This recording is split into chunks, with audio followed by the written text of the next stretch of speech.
Welcome to the Millennial Reset podcast. Stories of everyday millennials that are redefining success and happiness. Those that have decided to face those subconscious limiting beliefs head on and take the path less traveled to hit reset.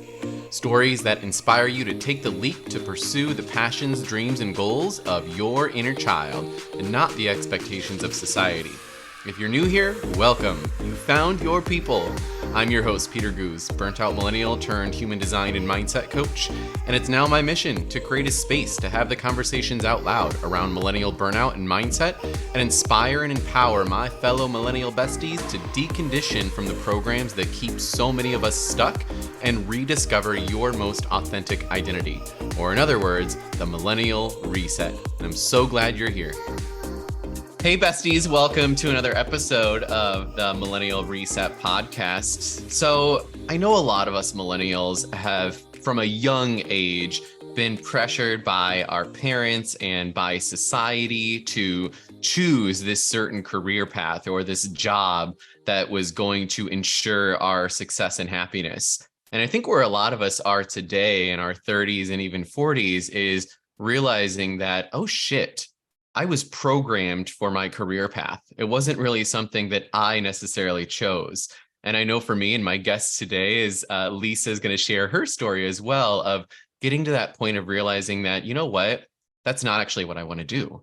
And it's just the pressures of society and the expectations from my parents of what I need to be doing to be successful versus what I really want to be doing. And my guest, Lisa, today, her story is so inspiring because she has gone out there and created her own path. She has, ditched the programming. She has reinvented herself, stepping into this new identity. So excited for y'all to hear her story today. Lisa, welcome to the Millennial Reset podcast. Thanks so much for being part of this. Hi, Peter. Thank you so much for having me. Of course. So Lisa, before we dive in here, tell the audience a little bit about where you are today. What is it that you're doing with your life? So today I am a single mother to a beautiful little girl that's 5, and I am a mindset, manifestation, spiritual coach, entrepreneur for the past 4-ish years or so.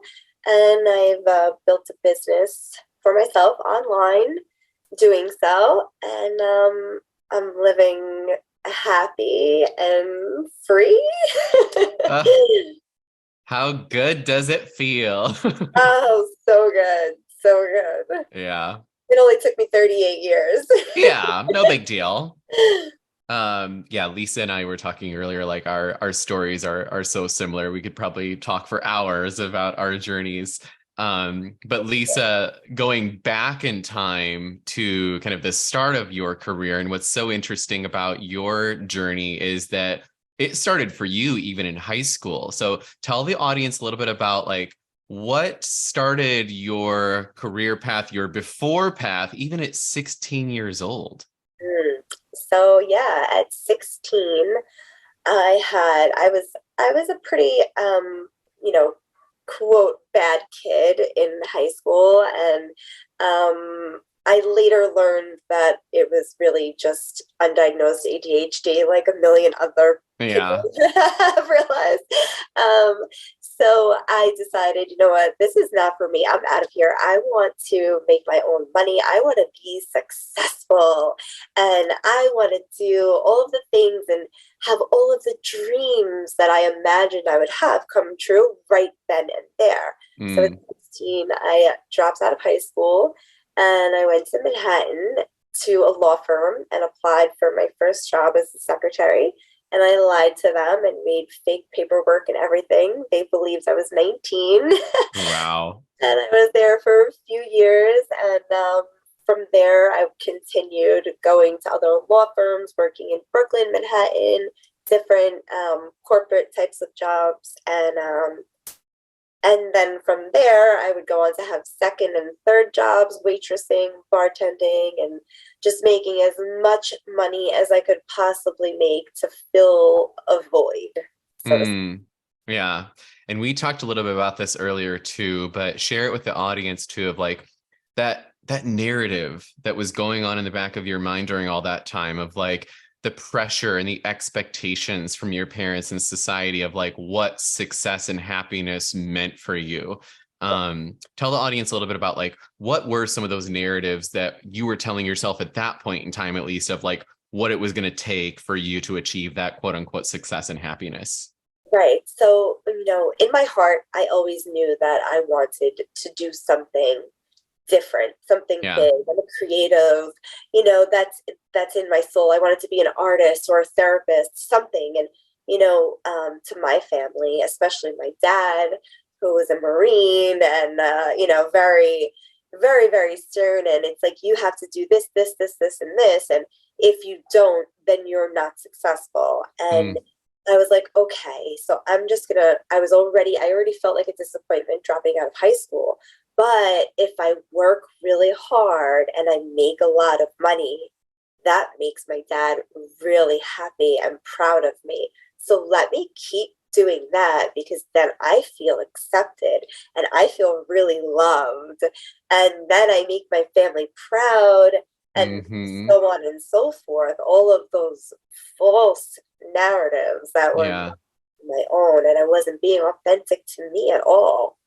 Yeah. Oh my gosh. I mean, I can't imagine how many people are going to resonate with this story of like how, again, how many of us chose our path for the reason of meeting the expectations of our parents, Yeah. of, so many of us millennials are now in this place of like, we're addicted to like people pleasing and Oh, overachieving. And I think so much of that stems from, this idea of like the competition that we are programmed for. And so much of that was from our parents that we wanted to be able to prove to them to say, look, I did it. Look, I'm doing what you told me I needed to do to become successful. But then the downside of that is that how that then leads us down that path of we then talk ourselves into that narrative to tell ourselves that the only way for us to prove our value and worth is to keep doing more, keep making more money, keep yeah. climbing the ladder, so on and so forth. Until, and I'm sure you can resonate with this as well, until you reach that point where it's like, oh my God, what the fuck am I doing with my life? And for what, right? For what? Exactly. For what? Because I'm not happy. Yeah. And it's funny too, going back to, the parents, like it's almost like a lot of our parents didn't get to do what they wanted to do Yeah. either. So they put that pressure on us to go out and do what they wanted to do. So we Yeah. feel that double pressure of like, okay, my parents didn't have the opportunity because it was a different time and all of those things. And now I have to do this. Otherwise I'm kicked out of the family. The stories that we tell ourselves are insane. Yeah. So yeah, it's a lot. Yeah. But yeah, I mean, that's a whole other conversation we could have, but you're so right. Is like, I was having this conversation with my dad a few weeks ago of like how, boomers growing up and as adults, so many of them didn't even go to college, right? They didn't Right. really need to go to college, but then they saw as we were growing up the opportunities that existed if you had that college degree. And so they were like, okay, kids, the path for you is go get that college degree, go work your asses off so that you can have more success, more happiness than maybe what we're experiencing right now.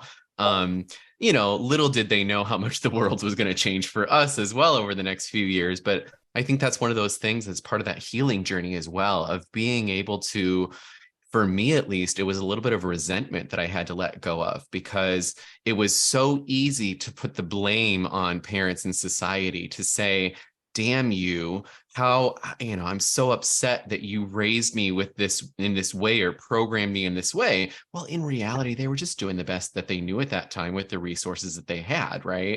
100%. 100. My parents have been my biggest triggers, but also my biggest teachers on my healing journey. Yes. Because when I get triggered, I'm like, okay, thank you for that. Now I can work on this within myself for myself, not for them, Yeah. for myself. Yeah. Totally. And then, so let's now talk about the journey for you of really kind of hitting rock bottom, of getting into that place of not only the addiction to stress and money and trying to prove our value, but then that led into some other addictions as well for you as well. Talk to us a little bit about that journey of the addictions and working through some of that of not really knowing what that next step was for you. Right. So what had happened was at the last corporate job that I had left there with the intention to start my own business. And I did do that. I opened up a brick and mortar shop on a very busy street in New York. And I was like, okay, great. I'm going to do this. I'm finally an entrepreneur. I'm being creative. I created a makeup line. I did all of these things. I was in the creation mode. And then when it came time to, make money doing so in marketing, and I had no idea what I was really in for. And I didn't have the mindset for a successful business at that time. So it was doing okay, but the self-doubt and the unworthiness that was so deeply rooted within me was just not allowing me to even give it my all. So I basically just got so burnt out, between all of the years of all of the work, like I said, literally 3 jobs at a time, and then going to something that I thought was it, and then realizing I have no idea what I'm doing, and this is what I thought I wanted, and now I just have no idea, and I feel so lost. Now I don't have a college degree. I don't have any of the things that my parents wanted me to have. Now I feel like a failure on top of a failure.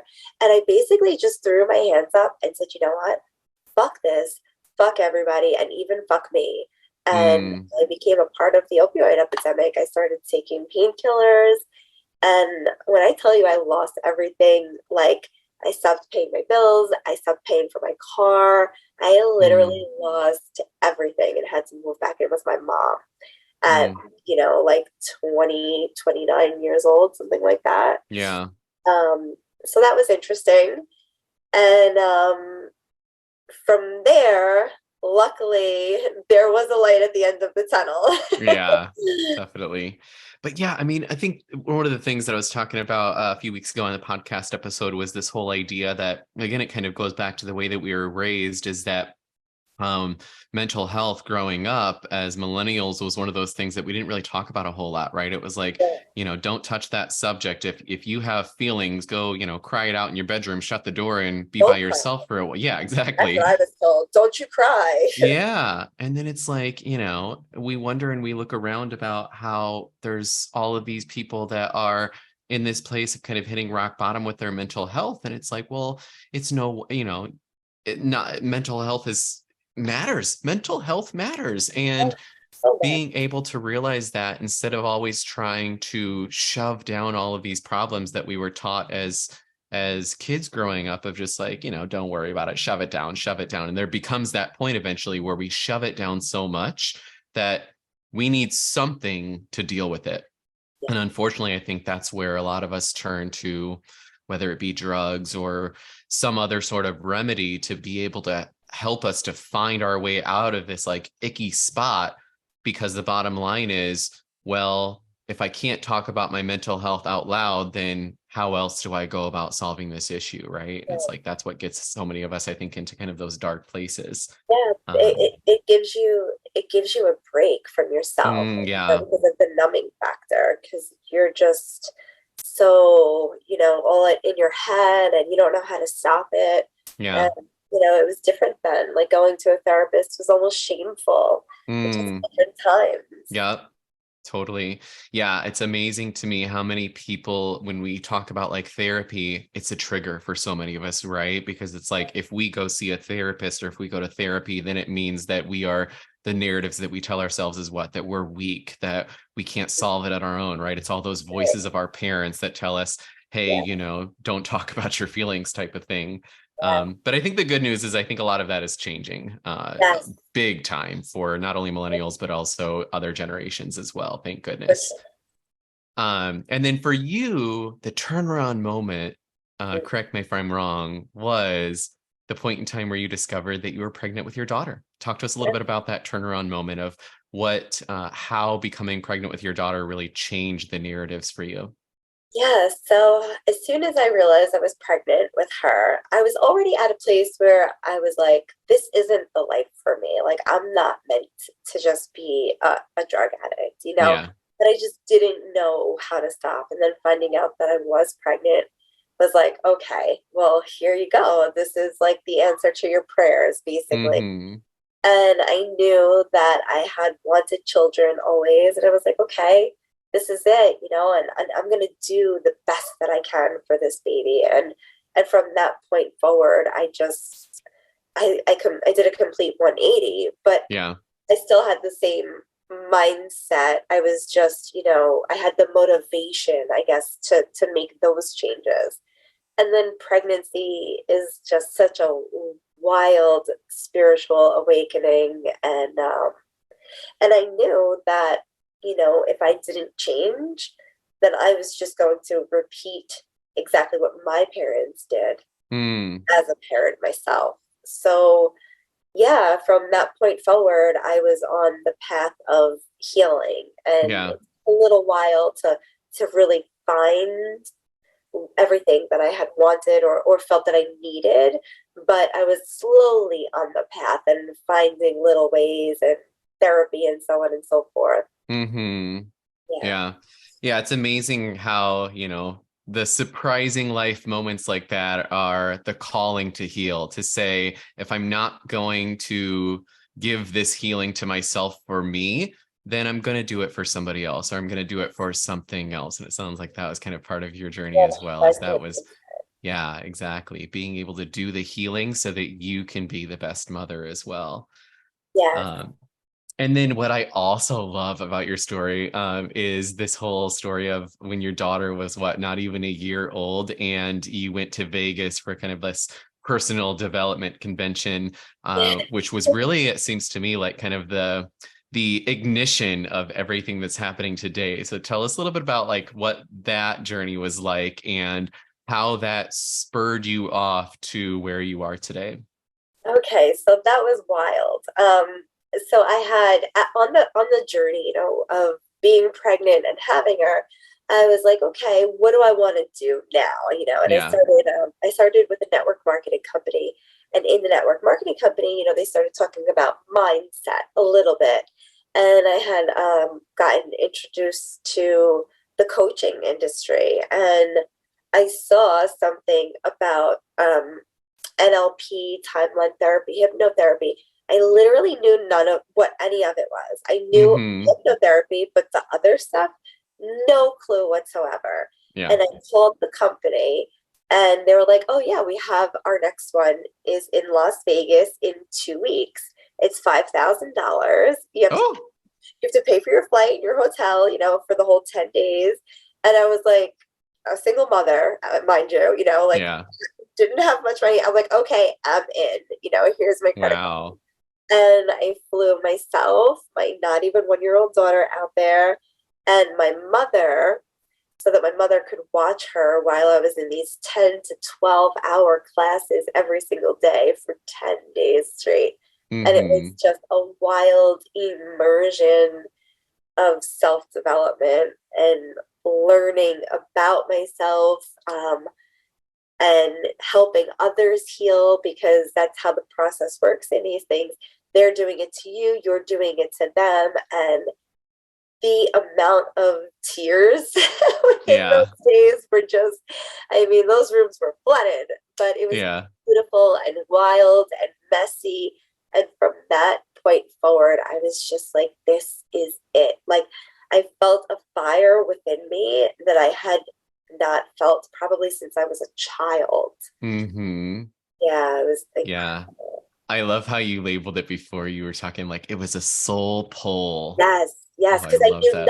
I knew nothing even about it, but it was like for the first time in such a long time, my intuition was just telling me, go, go. There was this tiny, tiny, Yeah. like pull, of just go. You don't know what it is, but just go. And it was like I felt like my higher self dragged me there by the hair. Yeah. Oh, so good. Yeah, I mean, like I said, I think your and my experience are so similar. And part of my experience, we were talking about this a little bit before, was that we're so used to living in this state of just reacting to outside circumstances and letting our lives be driven by everything and everybody that's happening out here. But when you take a moment and when you take the time to get quiet enough to listen to those very quiet voices called your intuition, and it's like all of the messaging that you've received from programming from society and your parents and the education system, when you begin to listen to your intuition doesn't give you any other choice but to say, you're going to listen to this now.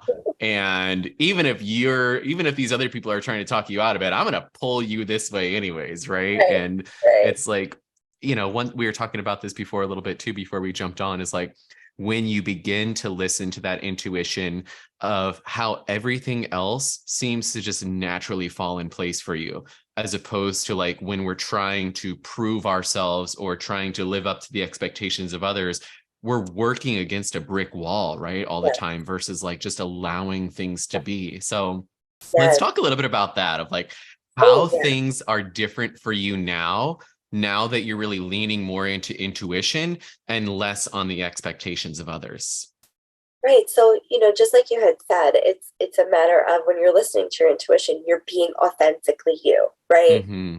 That's the truest version of you that you can be, and that's who we're meant to be. We're not meant to be what anybody else wants us to be, whether it be our parents or society, whatever that may be. We're Yeah. meant to be who we are. And when we don't fight that, when we don't, you know, push against it, that resistance, because what we resist will persist always. Mm-hmm. So when we release that resistance and we allow our intuition to lead us and guide us, and we listen and we practice listening, things just flow. And that's like what happened with me. I was pulled by the hair by my soul, my higher self, and I had no intention on helping others. I was there to help myself. But Yeah. because I was there, I received these certifications for hypnotherapy, timeline therapy, NLP, and that was the beginning. And I was like, oh, wow, this has helped me so much. And I want to share it with other people. And then I wound up investing in other things like EFT tapping, which I love. And Yeah. then I got really big and deep into manifestation and obsessed with it. Yeah. And I just kept investing in myself and trusting myself with my investments as well, because I would doubt myself a lot, like, oh, this is a lot of money.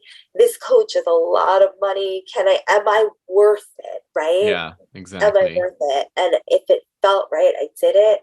And one step after another. And, I started a business and I didn't even really mean to. Uh-huh. And it's just so incredible that, as a kid, I said like I would want to maybe be a therapist, that always Yeah. felt right to me. And here I am. I'm not a therapist. I don't have a college degree, but yet I'm helping people every day. And it Yeah. feels so fulfilling.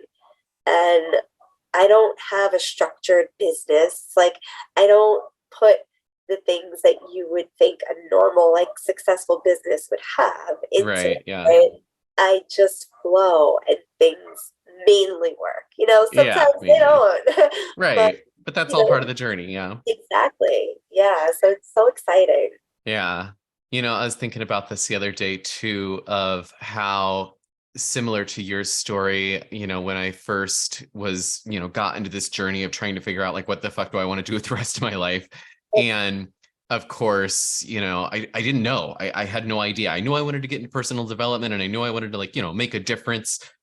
Which is why I got into teaching as my first career path anyways. But it Right. took me, of course, 30 some years later to then actually start doing some of the inner healing myself. But the Yeah. thing is, that's so amazing is that once you begin to do the inner healing yourself, then the whatever you want to call it, the passion, the purpose, the calling, that just kind of shows up for you right at your doorstep to say, great, you've already done this yourself. Now go out there and share it with others. Yes. Versus where I was stuck before is I was out there trying to figure out like, okay, well, how can I make money? How can I help others? And how can I be like this personal development coach? But I hadn't done the work myself yet. Right. And Right. so, I'm sure you can probably resonate with that as well, as like part of that whole journey for others out there that are kind of on that same path as well, is really getting honest with yourself to say, hey, before I go out there and do this and help others and try to make a living off of it, have I actually done the work myself? Yes, yes, because you go first. That's Exactly. you always go first. You have to lead the way with authenticity. You have to build your source to be the resource. Yes. So let's talk a little bit about the mindset piece a little bit more in depth now, because as you are very, very familiar, as well as I am, as well as when you make that leap, when you begin to listen to your intuition, those voices are still going to be there. They don't just go away, right? And so what were some of those voices, the narratives, the sabotaging beliefs that kept you stuck from being able to really fully take that leap? Okay. Woof, that's a good one. So I'm not worthy of this. Mm, I am not working hard enough to make this kind of money. If I want to make this kind of money, I have to work so much harder yeah. because the way that I did have to work, and because of the narratives that were in my head from society, parents, so on and so forth. I don't deserve this. What did I ever do to deserve this? Yeah. It's not safe. Yeah. Safe. It is not safe. So if it's not safe, I'm not going to allow it. I'll self sabotage in some way, shape, or form. Yeah. Um, oh, there are so many. That I had the voices of my parents, very much so. Like Mm-hmm. to this day, my dad still like doesn't. He'll still be like, "Oh, so and so is hiring," and I'm Yeah. I have a successful business doing Yeah. what I love, but he doesn't see it that way. So, Yeah. that will still trip me up sometimes. And I have to come back to my truth and center and be like, it doesn't matter. Like, I know what I'm doing. But definitely the lack of self worth in the beginning was so deep. And that was probably the main thing that Mm-hmm. I had to work on, was to feel worthy enough to have what I wanted in the Yeah. way that I wanted it, especially. Um, and yeah, just like I said, I have to work harder. I have to work harder. Yeah. Not working hard enough, I don't deserve it. Yeah. Confidence, lack of confidence. It's like you have to be your biggest fan, right? Because when you get to that point of, yeah, when those voices are going off and telling you that you're not worthy enough, and I laugh so much about what you said before, because it's like, I'm sure you experienced this before too, where it's like people will be like, well, what do you do now? Like, what are you doing with your life? And then Oh, you try to explain it all, and they're like, great, but what do you do? It's like, sometimes you just have to be able to know in your own soul, in your heart, that you know what you're doing, you know the path that you're on, and even though others may not understand it and you might not be able to explain it as clearly as they might be able to, or that they need the explanation, at right. least as long as you know somewhere deep down in you where you're headed and what you're doing, that's all that really matters, right? Yes. And that's definitely creating safety within for, Yes. yeah. Yes. And let's dive into that now too, of like those narratives go off and there's nobody there that's going to tell you you are safe. There's nobody there that's going to tell you that you are worthy. That has to come from you. And so let's dive into kind of like some of the inner work now. What were some of the things that you have found to be most successful for yourself in being able to maybe not get rid of some of those beliefs and narratives? Because I always say, and I'm sure you can resonate with this as well, is like beliefs are there because at one point in time they kept us safe, Yeah. right? And so we have to be able to show those sabotaging, limiting beliefs compassion for them to be let go. But what were some of the things that worked well for you so that you could at least quiet down some of those sabotaging beliefs? So, for one, giving myself grace and giving that part of me Yeah. grace, and even just space, to allow it to be heard. So, if I feel unsafe, like speaking to that part of me, letting it be heard, like what is not safe about it? And then that part would tell me exactly what is not safe about it. Mm-hmm. And okay, now I let that part talk. And now I'm going to tell that part of me exactly why it is safe. And Mm. I'm going to affirm that. And obviously there are tools and techniques, but just something as simple as talking to that part of you, whether you want to visualize, little you, Yeah. or the part of you when you were at, say, in your 20s, not Mm-hmm. knowing and confused, wherever that is. It's just really speaking to that part of you and proving. And it's nice to use other people. I notice personally, and I do this with my clients too. Like, okay, if you haven't gotten there yet, who do you know that has, that Yeah. you can relate to? Because if they Mm-hmm. can, why can't you? We're all the same. And like Yeah. realizing that is big. If I think, say, I'm not worthy of this, okay, why am I not worthy? And I'm not worthy because I don't have a college degree. I was a drug addict, right? Who wants to listen to me? And then I go in with, well, actually, you've done so much work. You're an amazing person. You Yeah. are kind and you're well educated, and affirming all of those things. And Yeah. that is really the work, and being kind to yourself, because when you have such big expectations of yourself and you bash yourself, you're only going to set yourself backwards. So Amen. race this. It's like reparenting yourself, right? It's the journey of being able to become the parent. Again, not to say that our parents were bad parents by any means. There's no user manual out there for how to raise this authentic being. But when you begin to then realize that there's parts of yourself that never really healed from the past, and then you can go back and you can actually heal them yourself by becoming that parent that younger little you maybe didn't have access to at that point in time. But the good news is you have access to it right now, and it's all Yes, through you. Yeah. exactly. And I'm sure when my daughter grows up, she's going to be, I mean, even Yeah. with the knowledge and wisdom that I have, she's going to have things against me. And, Yeah. it just, nobody's perfect, but we are all these imperfect human beings. So, Exactly. Exactly. So yeah, I mean, your life has obviously done a 180 for in the past decade. So let's talk a little bit about like what does a typical day look like for you today? so I like to basically flow. I really Yes. do. I really do. I've spent so much of my life just working so hard and being so hard on myself that, like even with my clients, like I won't put my calendar too far out, like Yeah. if you're working with me, you can book a session within 2 weeks. Mm-hmm. Anything outside of that, I don't really want to plan too much because I like Yeah. to flow. And it works. I have amazing clients. Always, just always. They're always the Yeah. best. And they like it that way too. It just seems to work out. But my daughter is 5. She's in school, so in the mornings I wake up, I get her ready, and I'll have my client calls. I usually like to set my calls for Tuesdays, Wednesdays, Thursdays, so that I have Mondays and Fridays off. And Mm. I get to do, if I want to maybe create some content on those days, I will, but I'm not going to hold myself to it or make myself wrong or bad if I don't. Yes. So I'm just really enjoying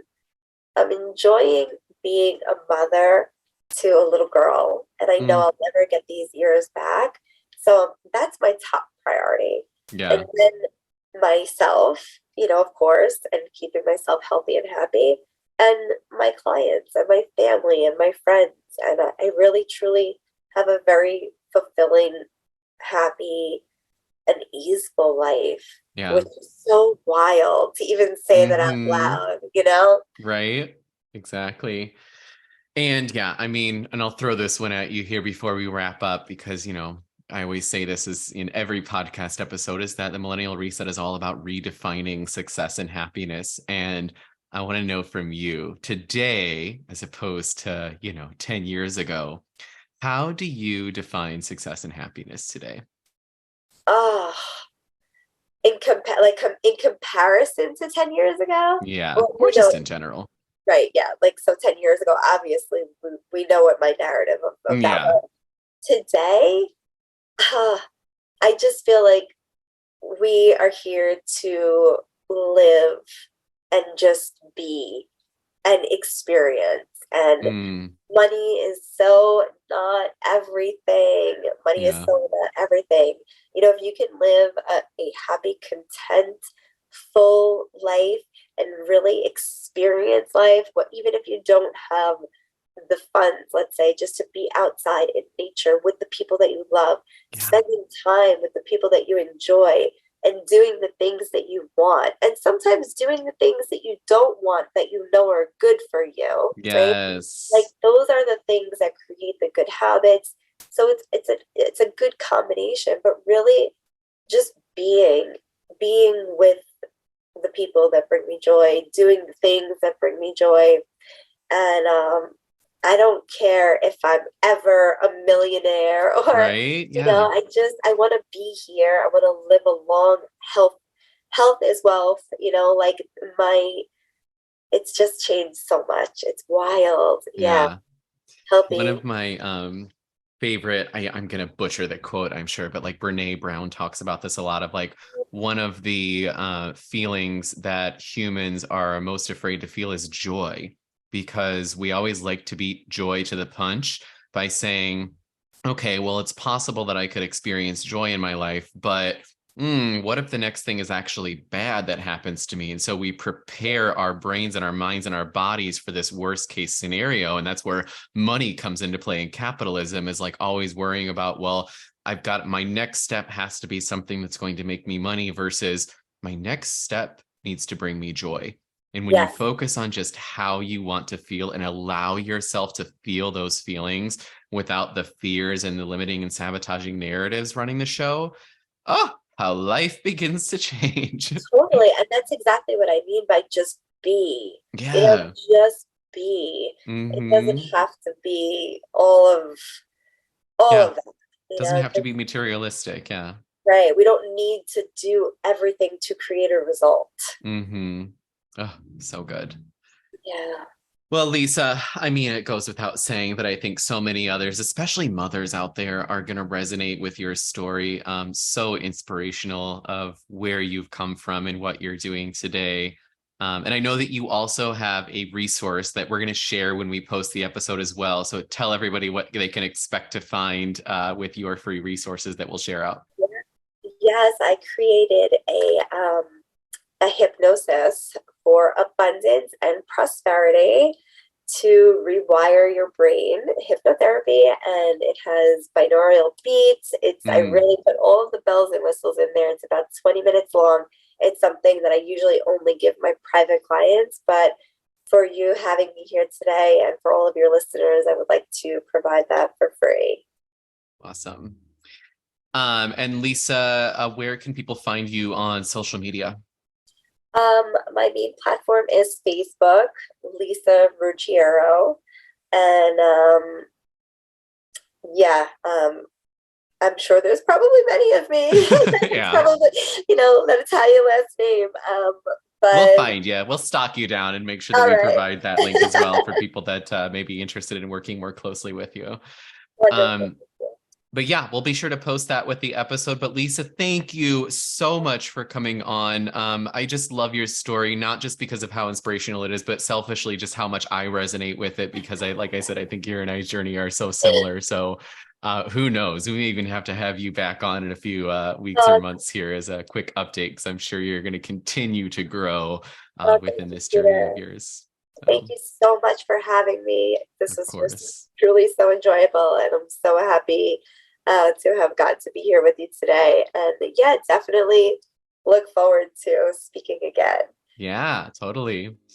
Well, thank you again, Lisa, and thank you everybody for tuning in to another episode of the Millennial Reset. If you like what you heard, be sure to subscribe and visit www.themillennialreset.com. You can subscribe to the podcast, you can learn about free upcoming workshops, and become a member. Thanks so much for tuning in, and hope to hear you or hope to see you next time on the Millennial Reset. Hey besties, if you're one of the millions of millennials feeling stuck in a constant state of stress and burnout, then number one, you're not alone. And number two, there is a way out. Be sure to check out www.themillennialreset.com for free online workshops, or you can become a member and join a community of support to learn a better way out of burnout.